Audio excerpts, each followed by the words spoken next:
Welcome back to the Behind the Well Show. I'm your host, Roger Abel, here with Elias, Randel. Eli, how was your weekend? Roger, my weekend was really good. So I think a lot of the listeners know I am a football official for high school football and college football, and it was a good weekend. I got to work 2 games that were pretty competitive. One game potentially is going to decide a conference champion. So that was a lot of fun. So it was a good weekend for me. Got to see a lot of competitive football up close. So it was nice. That's great. It was better than the football I watched on TV. I know that. I'm an Iowa Hawkeye fan, which I'm sure everyone knows. That was football? I thought that was a baseball playoff game. I mean, the score reflected it. It was something. I jokingly told you when you came in here that the Padres scored more runs than the Hawkeyes did on Saturday, and that was in a baseball game. Yeah, what was the final score? 9-6? 9-6. It's hard to win. It's hard to win only scoring 6 points. We got to score touchdowns. I mean, got to score a touchdown or 2. And actually, we did score a touchdown on defense. It got called back. Yeah, did you actually watch the game? I did, but what did that get called back for?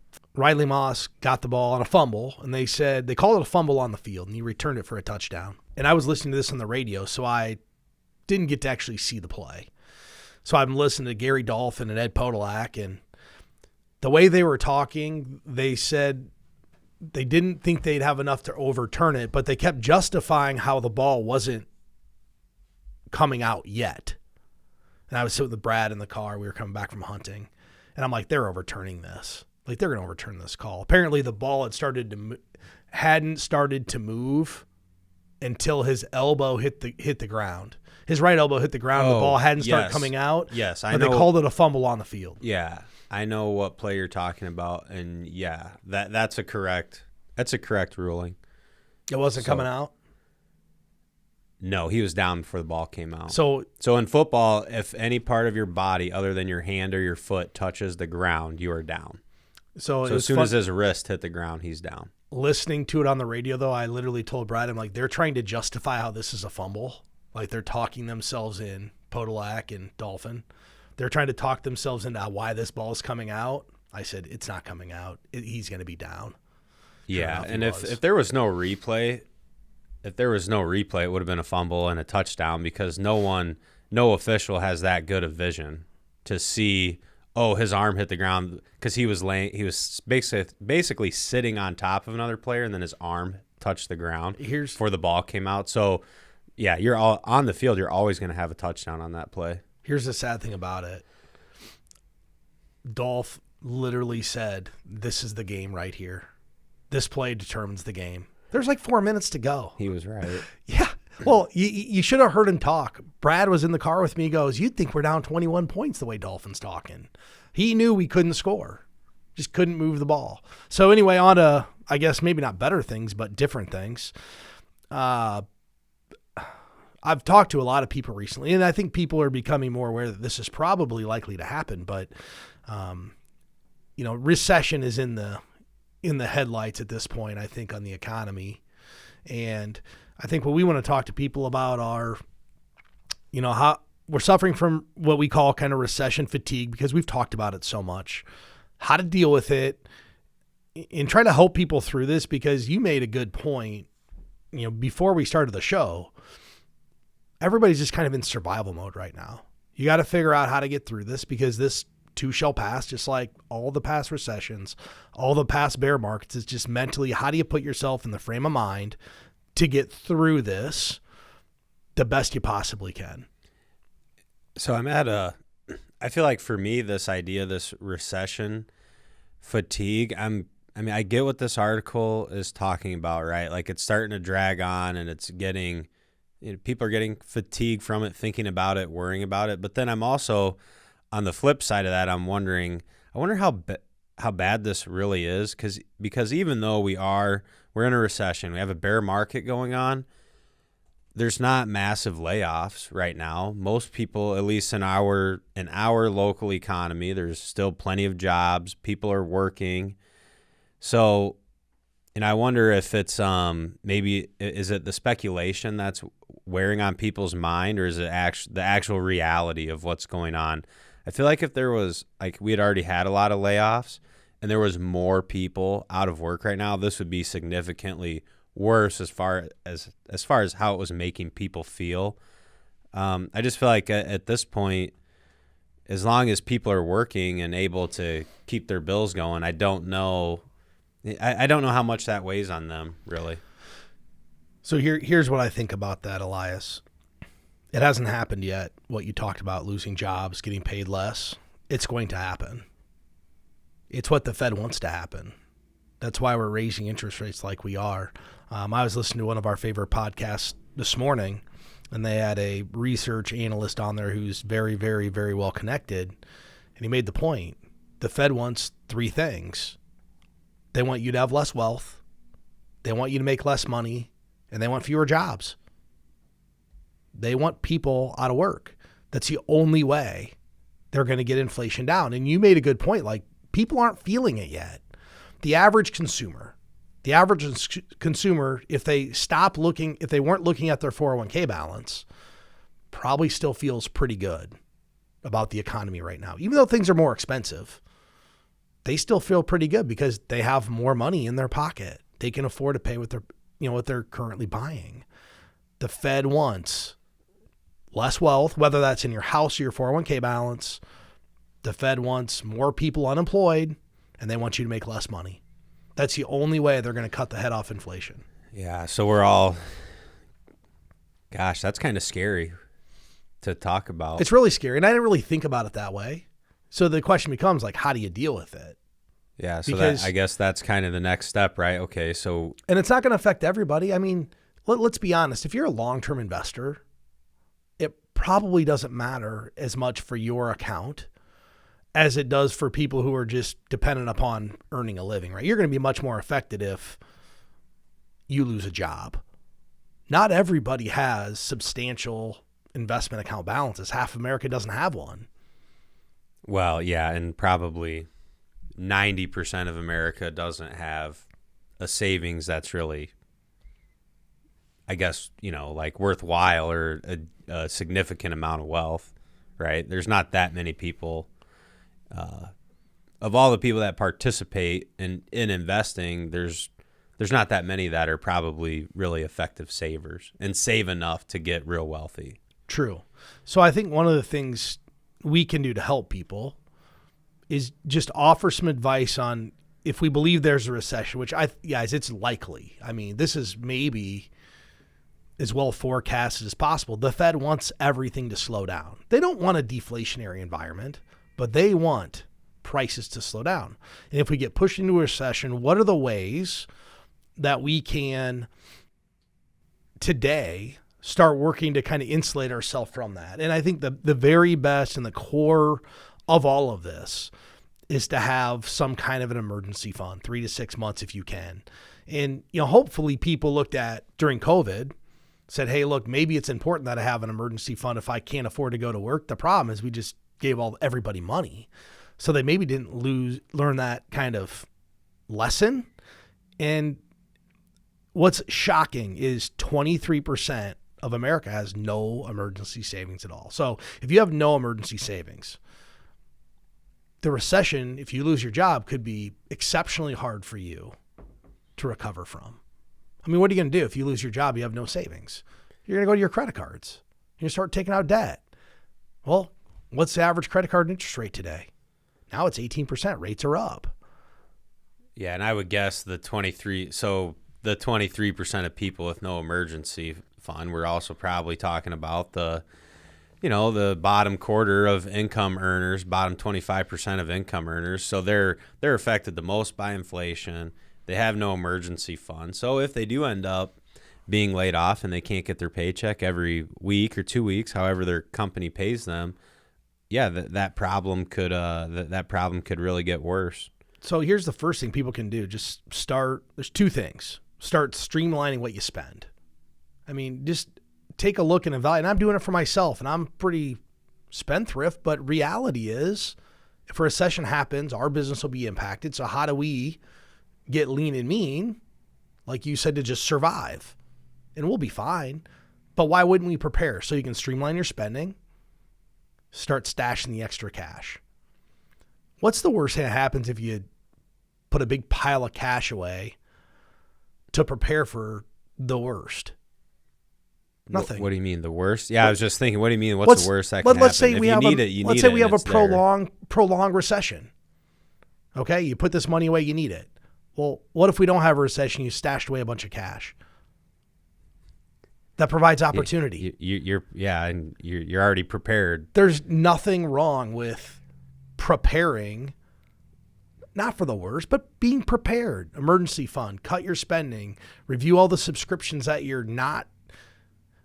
Good example. Going through it's hunting season. So all my little hunting apps that I subscribe to, they're up for renewal. And I go through and I'm paying attention because one of them expired. I'm like, oh, I want to renew that. I had 3 other apps that I signed up for that are like $49.99 a year that I'd usually just pay it. But I haven't opened the app for a year. I haven't opened the app for a year because it tells you when you last opened it. Well, guess what I did? Cancel. Cancel those and then put that money in your emergency fund. There you go. You can cut impulsive purchases.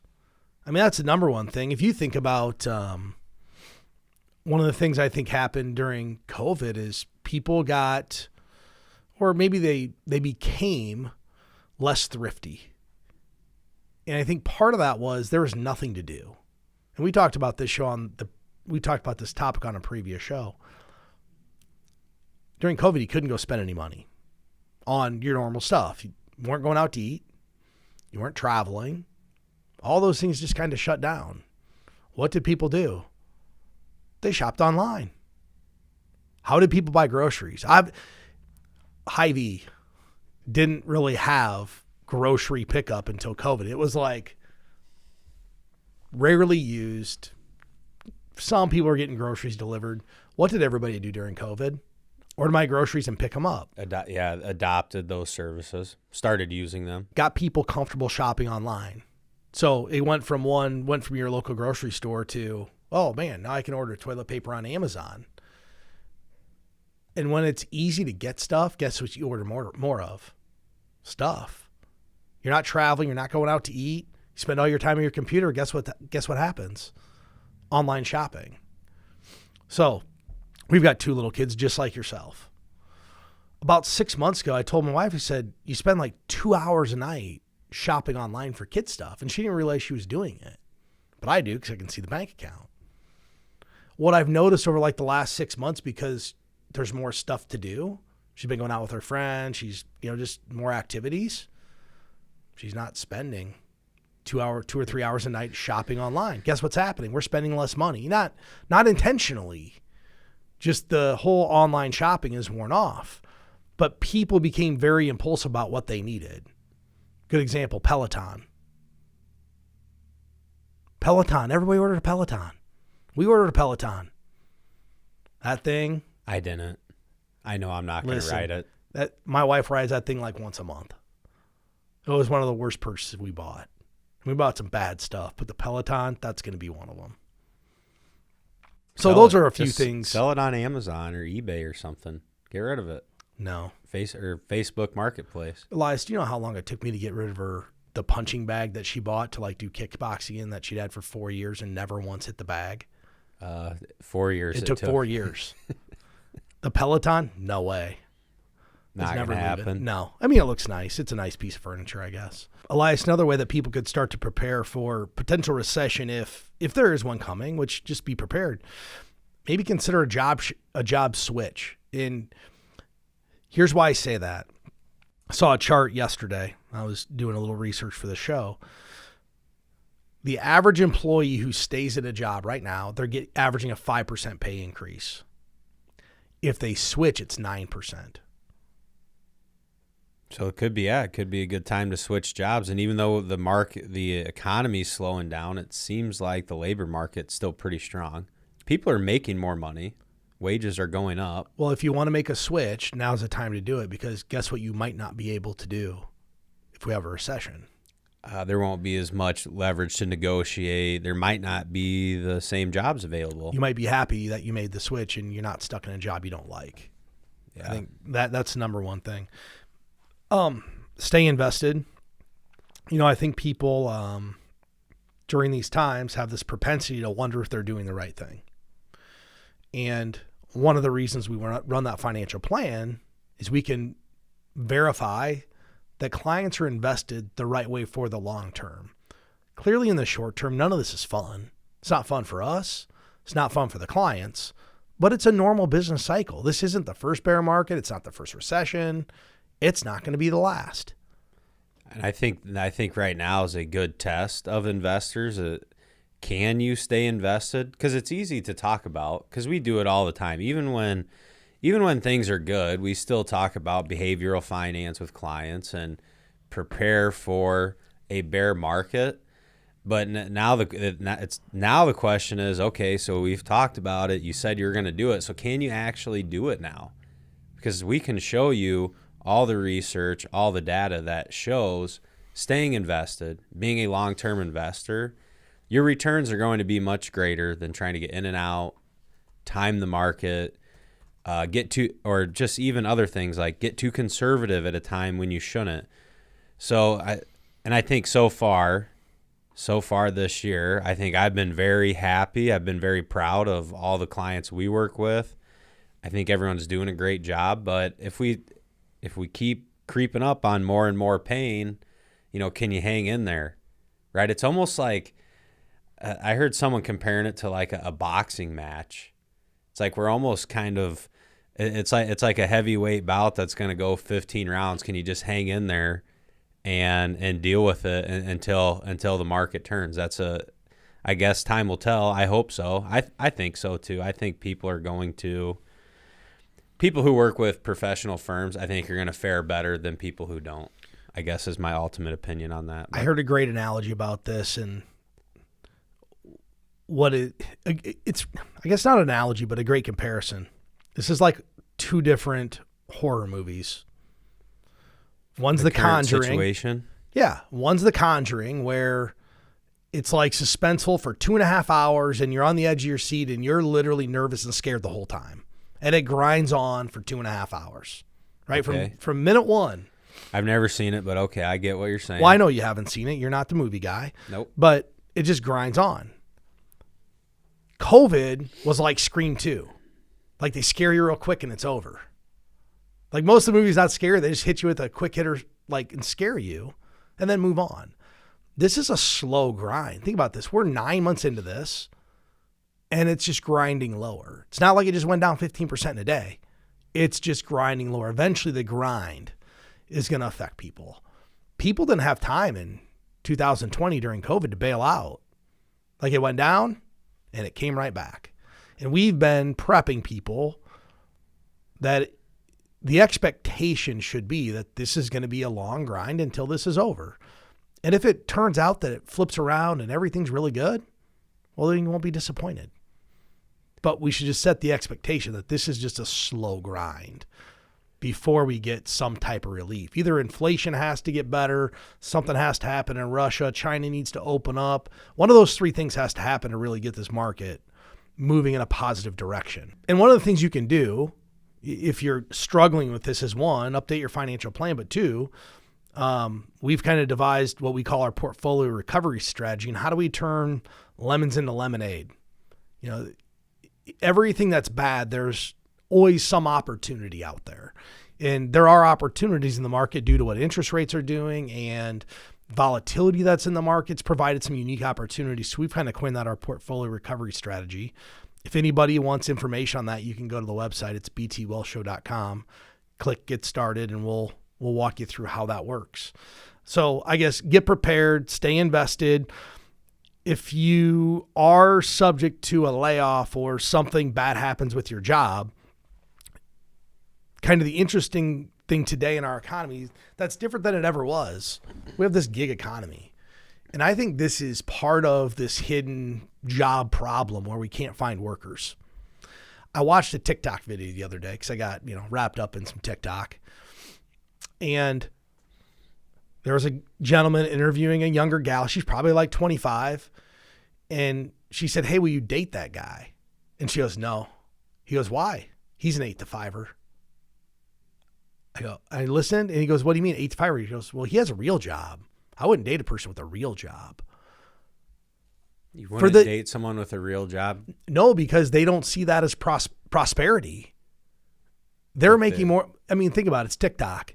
But this gal saw a person working an 8-to-5 job as not prosperity for herself.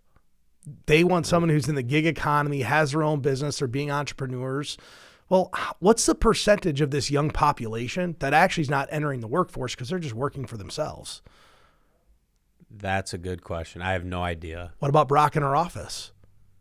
His son's working as an entrepreneur doing the animation stuff. Jeff's kid, he's doing like custom shoe sales. They're not entering the workforce. They're starting a business. They're still working though. But they're not going to work. Yeah, they're not going to be an employee somewhere. They're not being an employee. So every person that goes and does that because they can work on a small scale for themselves and be profitable is one less employee someone can hire. So then we have to pay people more to get them to work that job. Because why would they go work X job for $40,000 a year or $25 an hour when they can go earn the same amount of money on their own, work the schedule they want, have the latitude they want to work? I think that's hidden in this economy. I don't know what the actual numbers are, but watching that video shows how young people are thinking. It's not how our generation thinks, but under 25, that's how they think. That's not a bad thing either. I think it's great, but it could change the overall structure of the jobs market. It could. I mean, ultimately, there's going to be, and young people are going to try things, and you certainly should when you are younger. But how many people can really survive for the long term and make the kind of money they want to just in the gig economy or having like a niche business? Some people can, and some people will. I think it's way more than you think. I think it's way more than you think. But it's not, of all the people who try it, it's not going to be a high percentage of people that succeed at that. Well, the question becomes this, Elias. Can you make $40,000 or $50,000? The average median household income in America is what, $60,000? Can you make that in the gig economy or run your own small business versus going to work 8 to 5 every single day for somebody else? And that's a good thing. The more people that can do that, that's probably a good thing. It's a good thing for themselves. It's potentially not a good thing for the labor force because it has to equilibrium. You're going to have to pay the person enough money that they're not willing to do their side gig and give up their free time and work when they want to work and not have to go to an office and all those different things. I don't think people have thought this through. I haven't. I haven't. I'm having a hard time wrapping my mind around. I wasn't thinking about this until I wasn't thinking about this until I saw that TikTok video. I'm like, that's how they think. Because we all have this bias of how we think. Like, we were told you go to school, get a college degree, get a good job. That's not what they're doing today. And part of it's probably because college is it's not overrated, but it's very expensive to go to college. So it's like Brock's son, I think he's like, well, where I'm at in animation, all the people he's talked to, they're like, college is going to be wasted your money and time. You're already beyond everything you would learn. Well, good for him. But point is, he's thinking differently about this. Like, college wasn't the go-to, hey, I have to go. Wasn't the go-to move for him. And that I don't see that as a bad thing. 25 years ago, regardless of where you were going to college. Because everybody told you. Even less. How old? I'm 30, 34, even 14, 16 years ago. That's the way people were doing it when I graduated high school. I just really think people are thinking a lot differently about how they can earn money, and that's putting a lot of stress on the job market. I mean, you go to these big cities. I talk to my Uber driver like, oh yeah, I make $50,000-$60,000 a year. Well, that's one less person in the workforce that would go do a regular job, and they're working their hours. I get it. They're working kind of for an employer. They're a contractor.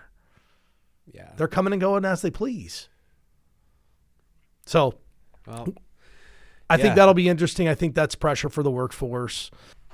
All right, Elias. So we're talking we've talked about the recession, but I heard someone the other day just say, hey, I don't think I need to max out my retirement fund. And it made me think about this article I read called The 5 Retirement Myths. And I thought we'd talk about that quick to end the show, because when times get tough in the economy, the first thing people start doing is stopping their contributions. They do, because it's like, where are you going to cut back? They don't want to cut back on Starbucks. They don't want to cut back on their car. So the first thing they do is cut back on the thing that's probably not going to reward them for 20 or 30 years. So this myth, you don't need to max out your retirement accounts every year.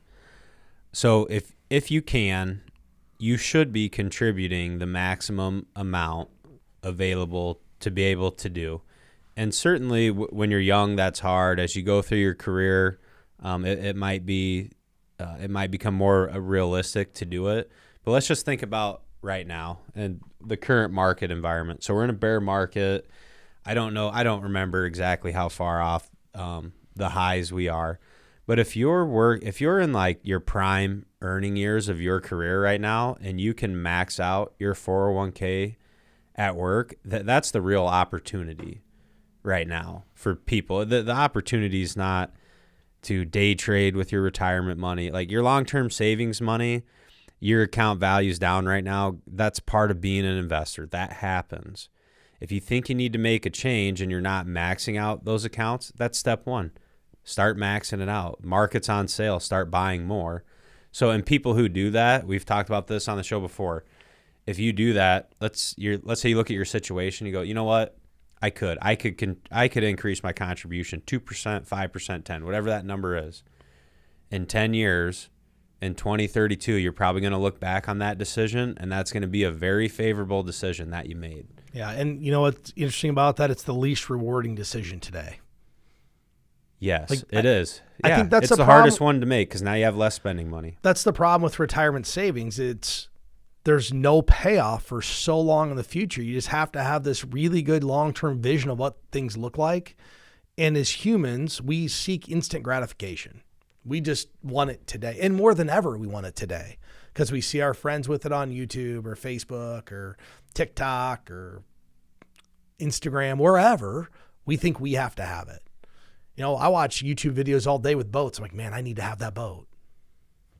Yeah. My life's not going to change if I have that boat. It's going to be exactly the same. Like, yeah, I'll have a more expensive boat, but generally my life's not going to change. I'm not going to get to use it more. It's just like, man, I see it every day. I'm like, I really want it. I'll give you a great example. When you use it, the boat will be nicer though. But it'll be the same fun. I'm going to go to the same places, have as much fun. So I'll give you a good example. I really want to get a UTV side by side. Now I'm marrying, hey, you can have them on the streets in Lynn County. Instant gratification, got to get one. I've been holding off. I'm like, I'm not buying one. I don't have a place to put it. I don't have a trailer for it. But yesterday, London, she goes, Dad, let's get one of those. Like, I really want to get one. I'm trying to avoid instant gratification. Myth number 2 is all you have to do is save as much as you can. Tell me what as much as you can is. Like, that's so arbitrary. It is. So I guess, and a lot of people aren't even here yet. A lot of people have other stuff they need to work on. But we do meet with potential clients, and we have some clients that are great savers. So I think what the point of this one and what it's getting at is, and at least for me, the way I take it, you can save money and invest, and you can have a lifestyle. There might be a little bit of give and take there, but you don't have to save every last penny you ever make to build wealth and be successful towards some sort of financial goals. It doesn't require that. If you start early in your career, it can require a lot less.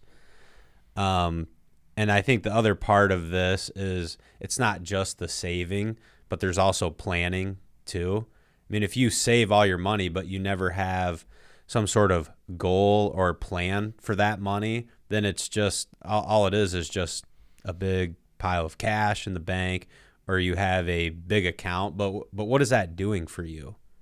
So like, I know personally, I don't save money because I just like to have a lot of money. That affords my lifestyle and all these other things that I like to have. So I think it's also alluding to that is, do you have a plan for this? What is this money going to accomplish for you? Those are important things to think about. Two things I see happen when we just save as much as we can. One, we're not saving enough because you don't have a plan. Or two, you're saving so much, you're giving your life up today. And we see that a lot. We have husband and wife come in. One person's mega saver. The other person wants to live a little. The plan can tell you if you can live a little. And a lot of times those super savers that come in here, they can live a little. They're on track. They're going to blow their goals out, but yet they won't go take the vacation, buy the new house, or do any of that stuff that you get to enjoy when you're younger. We've had this talk, or I've had this talk with a lot of people recently, kind of because my parents are at the retirement age. They're going to retire next summer. When you retire, let's just think about how many good years you really have left. I mean, what's the age where you just don't do things quite as good as you did before? It's sometime in your 70s. Mid-70s. That's a good ballpark. It's kind of when it happens. So if you lived your whole life and you were the super saver, saved every dime you could, you saved up all this money to retire at 68 years old, and let's say you have 5 or 6 good years left, and you have all this extra money, what was the point? Unless your only inclination was to give it to your kids. Yeah. Maybe those people wanted the plan that tells them earlier in life, you know what, you could have the new house. You could take that vacation with your kids when they're young and enjoy it with them versus hoarding it until you're 85 years old and you don't get to enjoy it. Yeah, and that's at that point, that's what you're looking at. You're going to spend it on, healthcare bills when you're that old, and then just leave money. But that goes with planning, just like you said. If that's your only goal, then you can facilitate that. I think there's a lot more people out there that want both. I think most people want to do what's right with their money, and they want to have the lifestyle they want today, and it is achievable. It's not, to me, it's not one or the other. I think you can absolutely do both. Do you want to know how achievable it really is? It's about 3 hours of planning.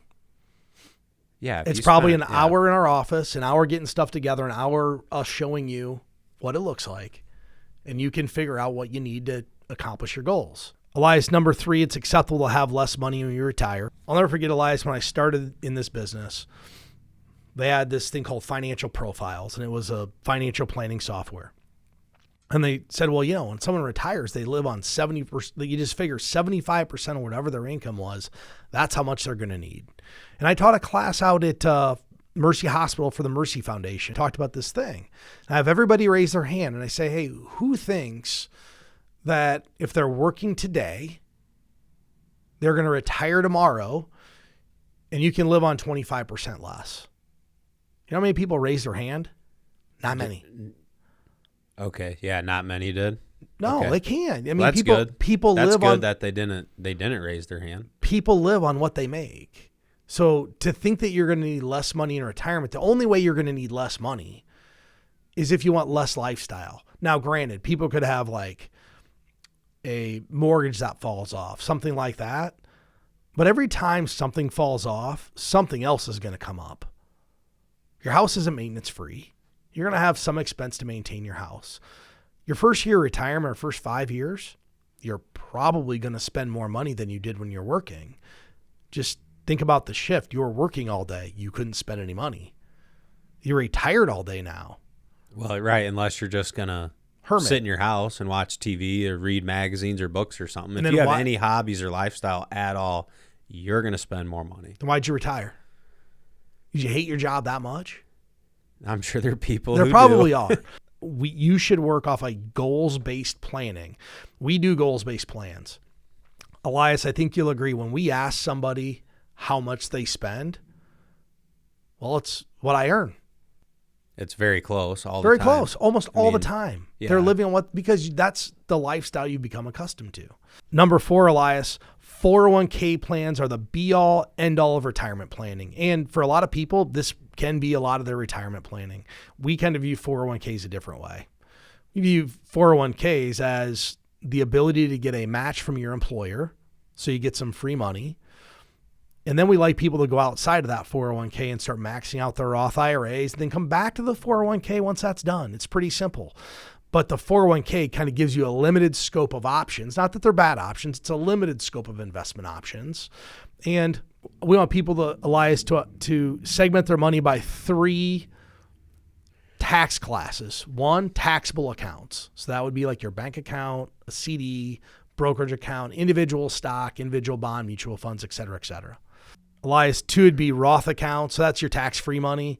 And 3 would be tax-deferred money, which is 401ks, 403ps, anything that, you got an upfront tax break on, you're going to pay tax in the end. And the reason we want to do that is we have options as to where to draw income when we retire versus a lot of retirees who thought this 401k was the magic bullet. They did it all pre-tax, and now they've created a giant income tax bill throughout retirement.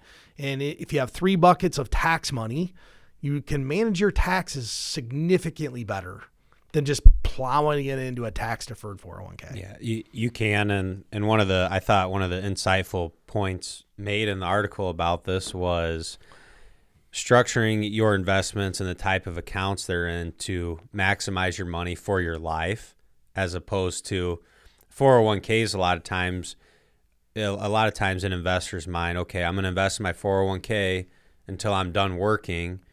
And then that becomes kind of their time horizon. Well, the time horizon on your investments is your life. It's not just your end working date. That's the date you're going to stop working. So when you factor in these other tax buckets, like you're talking about, and investment strategies, well, now you can actually start working towards maximizing those dollars in your wealth for your entire life, which for a lot of people is going to be into the mid 80s, and a lot of people are even going to live into their 90s. So I think that's another kind of paradigm shift with 401ks and why they're not just the only tool you should be using, but it's certainly a tool you should take advantage of while you're working and participating in those. And the 5th and final one, and before I even say this one, a lot of people, this is their primary income source in retirement, even if they've saved money. But Social Security will fully support retirees. The Social Security, for some people, will support their lifestyle. It's a little bit dependent upon how much money and how much they contributed. So for a blanket statement that Social Security will fully support somebody, well, who knows? But if you have husband and wife whose benefits are $3,500 each, it might. You have a husband and wife whose each benefits $1,000, it probably won't. So don't plan on Social Security to be all of your retirement income. And we talked about this before. Go ask a person under age 30 years old how much their Social Security is. Most of them don't even know that they have it. No idea.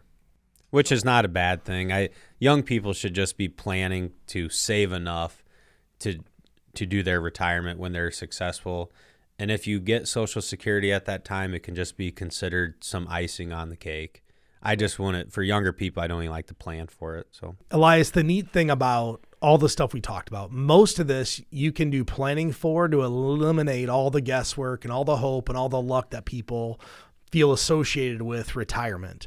With that said, I want to thank everybody for listening. If anybody's looking for help getting a financial plan, if you want to talk about our portfolio recovery strategy, you can go to btwellshow.com.